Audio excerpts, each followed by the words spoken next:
Amigos de Gritos en la Noche, estamos en la recta final del 2021, a punto de iniciar un nuevo año. Y solo nos queda agradecerles a todos ustedes que nos han acompañado en las 52 semanas de este año que termina, y a los que llegaron en estos meses, gracias por haberse quedado. Hoy vamos a dar inicio a la última historia del año, no sin antes recordarles que este canal no sería posible sin ustedes, sin sus aportaciones, sin sus vistas, sin sus historias. Ahora, antes de que termine el año, recuerden compartir el contenido que más les haya gustado del canal. Envíenselo a quien ustedes crean que pueda interesarles. Siempre pueden ser nuevos miembros de este selecto grupo de escuchas. Gritos en la Noche como canal es la entidad que ustedes conocen, pero recuerden que pueden tutearme sin ningún problema. Mi nombre es Mario y siempre intentaré responderles sus mensajes y sus dudas. Ahora vamos a dar inicio. Ustedes ya saben lo que tienen que hacer. Vayan por una taza de café, reúnan a la familia, apaguen la luz y quédense con nosotros.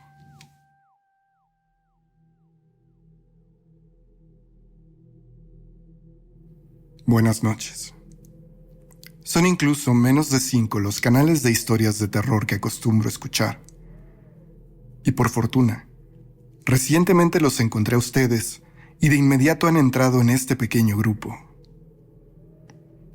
Estas fechas siempre me traen hermosos recuerdos, no solo de las navidades pasadas y la familia, sino también de las historias de espantos que solía contarnos mi abuelita, a mis primos y a mí. Historias que guardo en mi memoria con enorme cariño y por las cuales me volví amante del terror. Espero que ustedes puedan reunirse en estos días con sus seres queridos. Y bueno, este es mi relato. Recuerdo aquel diciembre del 95, cuando mi abuela vivía en nuestra casa. Ya habían pasado un par de días desde la Navidad, y mis tíos y primos que habían venido desde California seguían de visita en mi casa, por lo que cada noche era una celebración familiar, en la que se reunían tíos y primos que querían saludar a mi tío Enrique, el que se había pasado al otro lado. Aquella noche en particular, otro hermano de mi papá que había pasado la Navidad con la familia de su esposa, decidió visitarnos, trayendo consigo más platillos festivos y regalos que no nos había entregado. Esa noche fue como tener una segunda Navidad en menos de una semana. Una vez habiendo cenado, los adultos sentados a la mesa bebían y platicaban muy animados, recordando sus propias infancias. Fue en ese momento que los primos y yo nos acercamos al sillón de la abuela y le pedimos que nos contara historias de terror. «Niños, no son fechas», gritó mi madre, que nos había escuchado desde la mesa del comedor, pero nosotros le suplicamos a la abuela que nos contara una de esas historias que nos parecían tan entretenidas y emocionantes. Ella aceptó gustosa. Todos nos sentamos alrededor de la abuela y ella comenzó a contar las historias clásicas que ya conocíamos todos sobre la Llorona, el Charro Negro y los nahuales que se aparecían en su pueblo cuando ella era joven.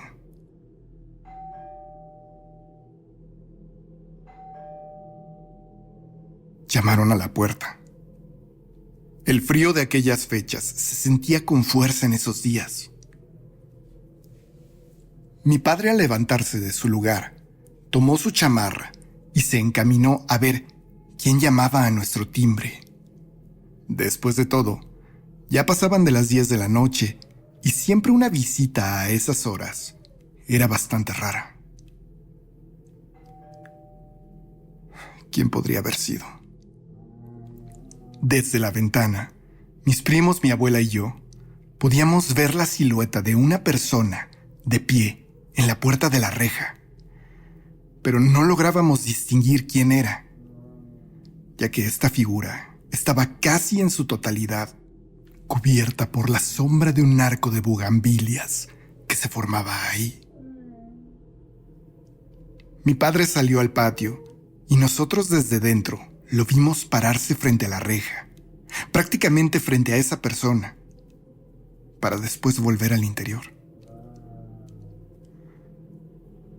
No era nadie. Yo creo que ya el timbre está fallando,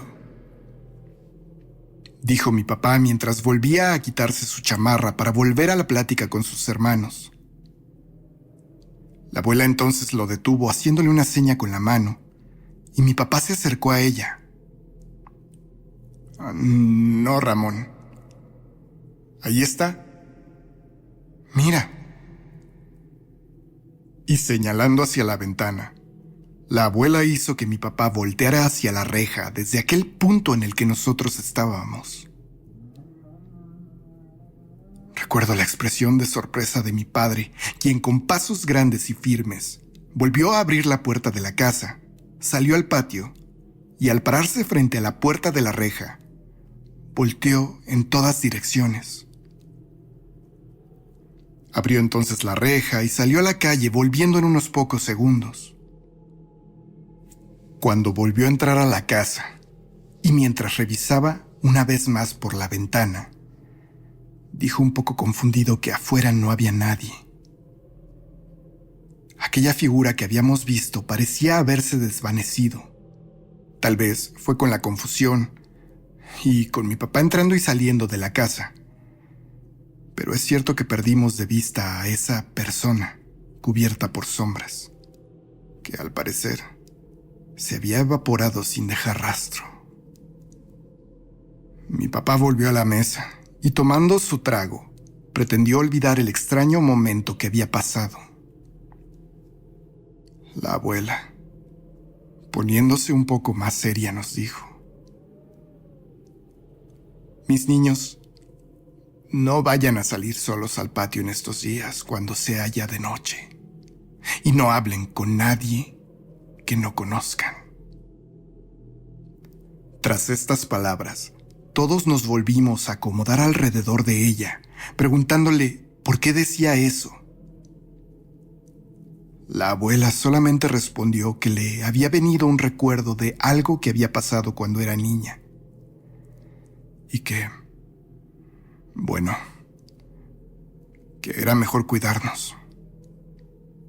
Y creo que fue por la cara de intriga que pusimos todos, que la abuela, sin planearlo, comenzó a narrarnos una de las historias más aterradoras que habíamos escuchado hasta ese día.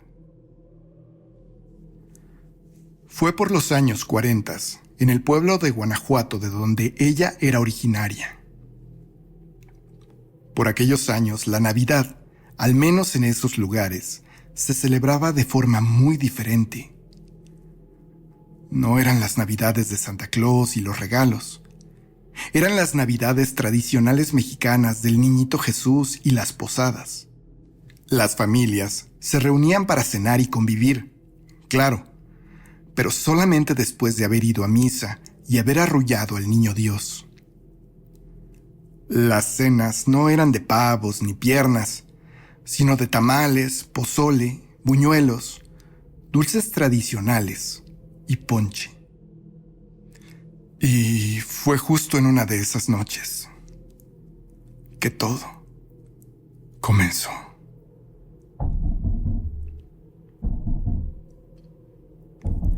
Llamaron a la puerta en casa de mi abuela. El bisabuelo Benjamín abrió cuando ya todos se preparaban para cenar. Hacía pocos minutos de que habían regresado de la misa de Nochebuena y ya la familia se encontraba reunida a la mesa, dispuestos a disfrutar el pozolito que había guisado la bisabuela Elvira. Por la puerta entró terriblemente alterada Esperanza, la prima de mi bisabuela.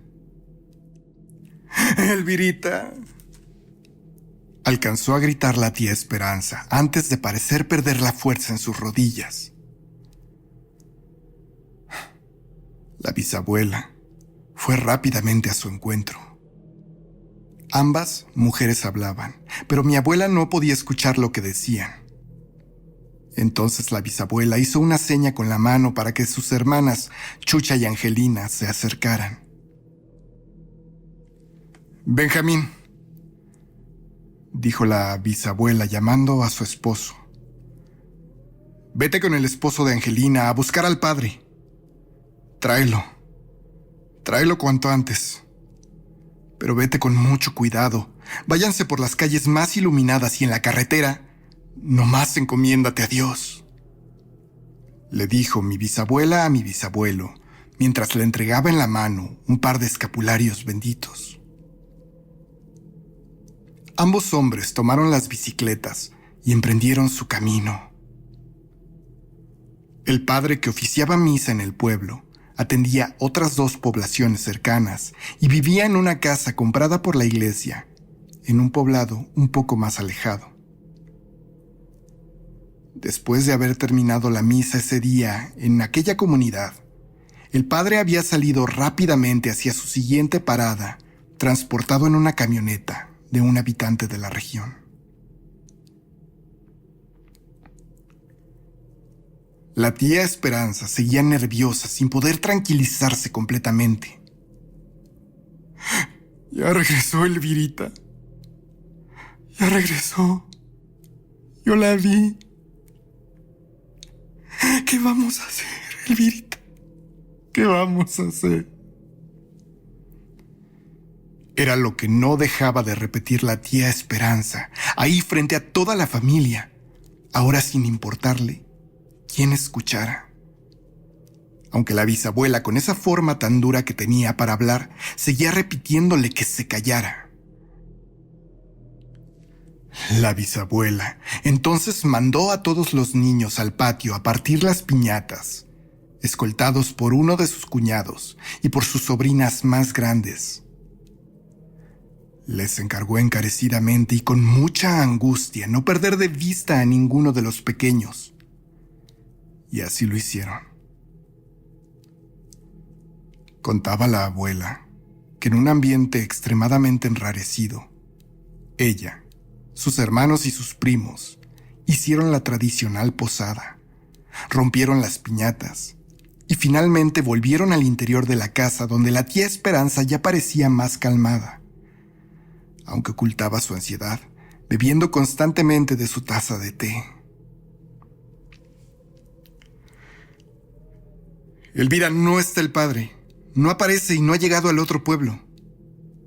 Nadie ha visto la camioneta donde iba», dijo mi bisabuelo al entrar intempestivamente a la casa acompañado de su cuñado. La bisabuela entonces hizo un gesto de desaprobación y procedió a decirles a todos que se sentaran.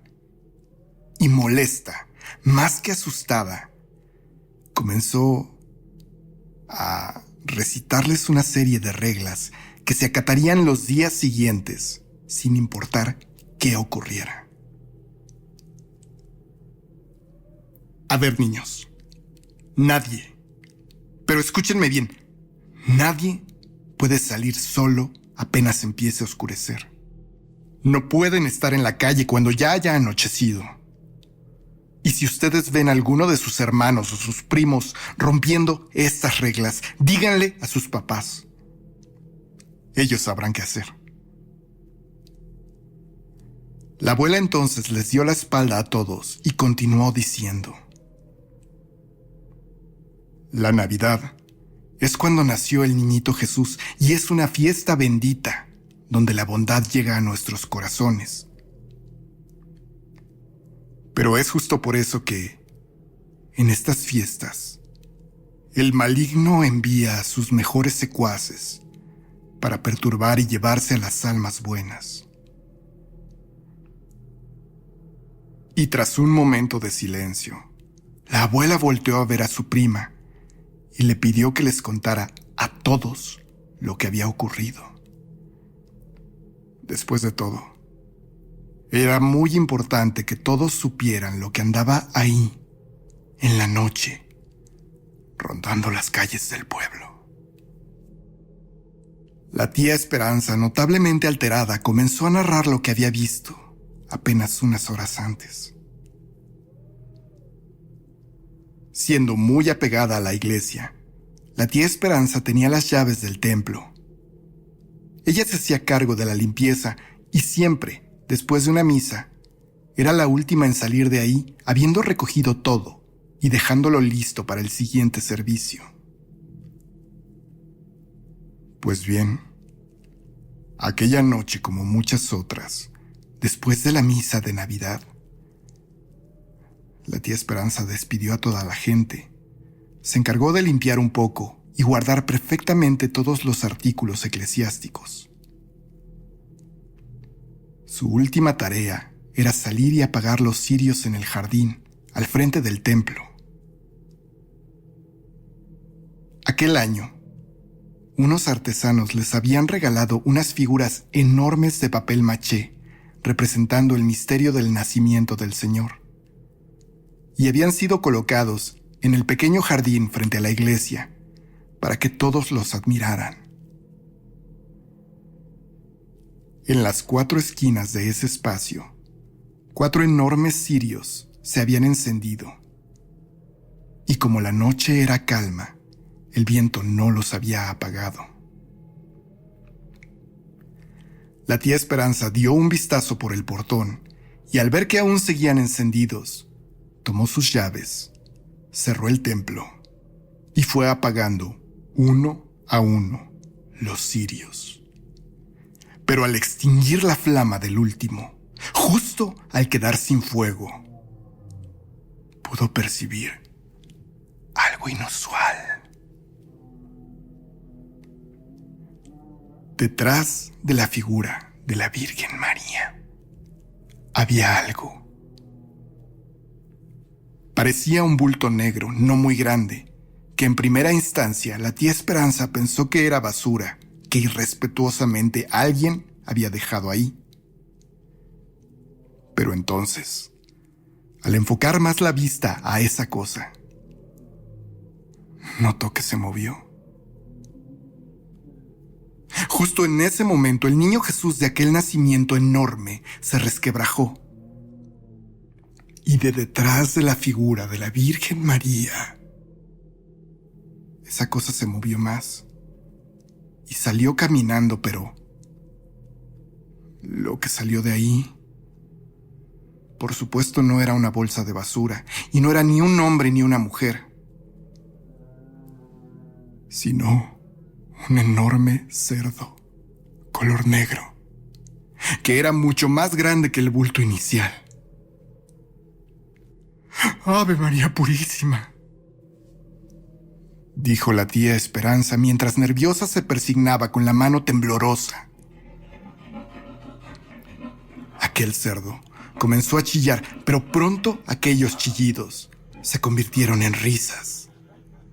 Carcajadas, de hecho, que parecían ser de una mujer, pero que venían del hocico de aquel enorme porcino. La tía Esperanza inmediatamente supo de qué se trataba y comenzó a correr. Corrió y corrió para llegar a la casa de su prima. Aquella prima que era muy sabia y sabía de muchas cosas, y que era la única que en aquel momento pensó que no se iba a rendir ante el miedo. «Entonces es Panchita, ¿cierto?», gritó la tía Chucha desde el otro lado de la sala donde estaba mi abuela escuchando esa historia. Y después de esto, todos los niños comenzaron a preguntar inquietos quién era esa Panchita. La tía Angelina, entonces, interrumpió el alboroto y se dispuso a contar la historia de aquella mujer, pero antes de que pudiera pronunciar una palabra, la bisabuela la interrumpió. «No sé si sea Panchita o algo que está haciéndonos creer que es ella.